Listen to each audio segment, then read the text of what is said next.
So hello everyone, my name is Polcar and I'm working here at Department of Control Engineering, but I don't know anything about control. I will speak about different thing about the materials and how my group is related to science. I prepared a bit different presentation because what I need is money.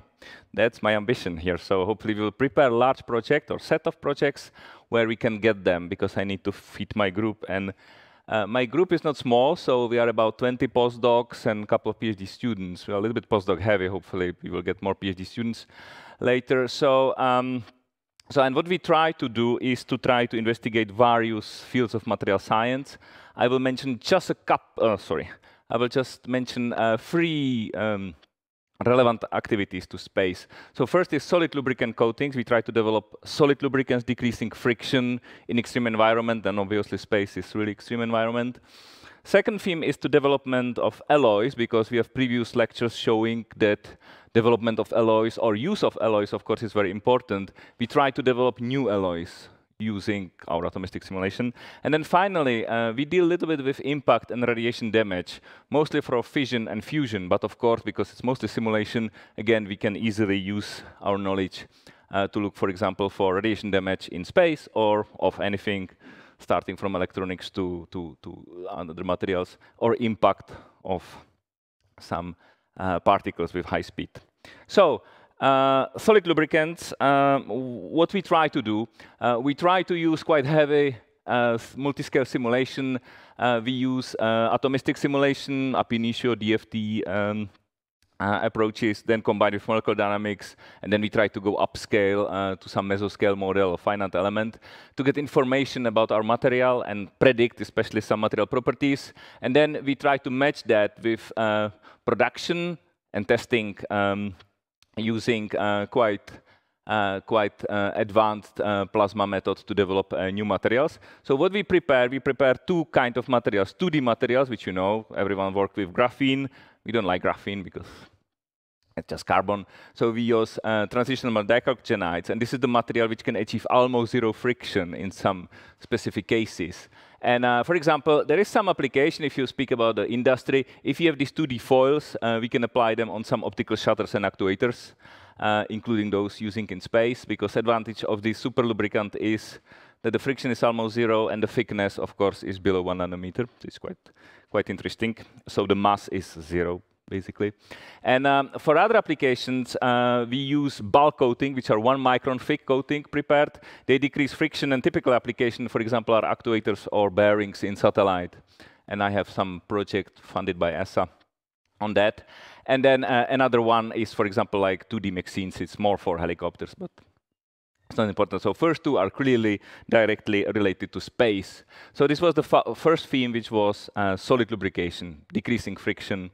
And controlling friction, that's important, because one of the problems of satellites you have that if you would like to see somewhere, to move basically your part, very often to be really precise, you end up with limitation of uncertainty of friction, because it's very difficult to stop moving part exactly. So that's what we try to understand, the friction. The second part is the alloy, to develop alloy, and I got some European projects, very fundamental ones, to develop new lightweight alloys. So when you have satellite with 600 kilograms, we try to make it 599.5. And how to do that? We try to develop, again, using quite advanced simulation. We try to develop new alloys.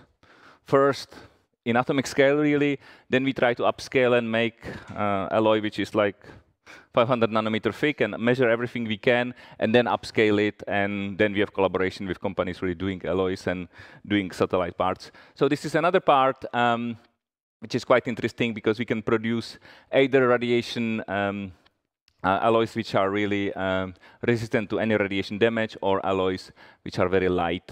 And for example, they can operate in extremely high temperature. And they are corrosion resistant. One example, of course, is if there is any future mission on Venus, that we need something to survive there. Okay, and the last one is impact and radiation damage. Again, as you can see, all what we did starting with atoms. Here, we don't do anything at the moment really directly related to space, but we do impact damage, and we show, so we use, again, in this case, it's molecular dynamics, and we show the impact of particle hitting basically solid. This particle is up to 10 kilometers per second, so it's pretty high speed. And we can see already the damage, like you can see this nice, I don't know which one is this, no, yeah. Now, nice, for example, that you have this splash of material and sputtering of material during the impact, and then this is like dislocation, evolution of dislocations inside some crystalline metal. So we investigate that, and then we know quite a lot about radiation damage, any damage really, you can imagine. So this is the third area where I believe we can contribute, and we have some background knowledge for space-related activities. And now coming to the project, because of course the idea would be to go for something like OPIAC or some big projects. We don't go for small one. So how can we really contribute as a group? So we think that we are not bad in publications. So we published about 70 papers in 3 years, most of them in relatively decent journals. We sometimes hit heavies, not always. But we have a lot of really, I think, good papers in really good journals in this whatever D1, and in Czech Republic people are really keen on that. But I think that we have a good stuff there, and that's very important for OPIAC because it should be excellence, no, in science they say. So I think that we need to show we can achieve that. Then my team, I think, is quite perspective because I'm by far the oldest member of my team. Really almost close to retirement there. But we published quite a lot of papers and got some citations. So, and especially we graduated 18 students, 2 from Czech Republic, I think. And we get students from US, from UK. Just got 2 more students, I think, last week from UK and I don't know what, Germany, I think.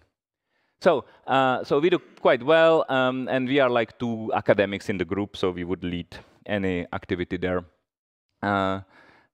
Important thing as well that we have some experience with management of this project. Actually, I run one of these OPVVV whatever projects, and I coordinated 2 European projects. One just finished and one just started. Both of them are quite related to the activities I show on the solid lubrication, and both of them contain some partners dealing with space. So we are not that far. I was actually first one in Czech Republic to get this Future Emerging Technologies open some years ago. Again, it was space-related projects on development of alloys. So we have some experience with that. We're able to get projects from Europe. And then I have a contract from ESA, direct contract to develop solid lubricants for bearings, although my contracts are perhaps different than yours because mine is really for fundamental research. Very, very simple one. And to finish, another important thing is that we have good collaboration and joint papers with some quite known universities all over the world, which will be very important part for this OPIAC to find good partners, because I talk with Ministry of Civil Works how to do this. And so I have some background information about preparation of OPIAC. And then finally, we have as well good PR coverage here in Czech Republic, which will be as well important for the OPIAC project application. It's all about that. There are more free slides about our labs, but you can enjoy them in your mobile or notebook. So that's all from my side. I'm happy to answer any question if you have one. Yeah, cheers.